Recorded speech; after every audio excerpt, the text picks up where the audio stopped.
Puno ng pangamba, sumakay sa bus. Si Juan de la Cruz.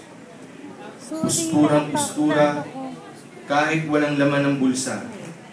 Bawal manigarilyo, boss, sabi ng konduktora. At minura si Juan de la Cruz. Pusturang-pustura, kahit walang laman ng bulsa. Nilakad ni Juan de la Cruz ang buong avenida.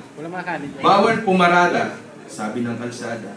Bawal umihi dito, sabi ng bakod. Kaya napagod si Juan de la Cruz.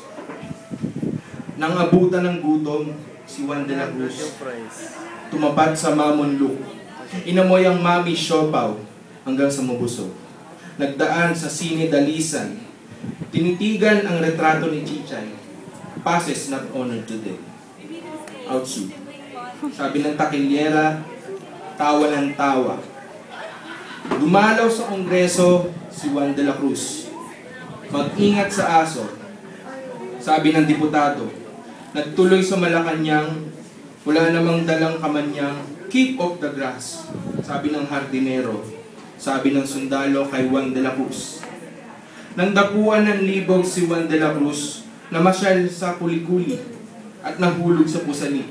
Parang espadang bali-bali, your credit is good but we need cash, sabi ng bugaw, sabay higop ng sabaw. Pusturang-pustura, kahit walang laman ng bulsa, naglibot sa Dewey si Juan de la Cruz. Panam, Bayside, Savoy, they satisfied, sabi ng neon. Umikab ang dagat na parang leon, masarap sanang tumalon pero bawal magtapon ng basura, sabi ng alon. Nagbalik sa Quiapo si Juan de la Cruz at medyo kinakabahan. Pumasok sa simbahan. In God we trust, sabi ng obispo. All others pay cash.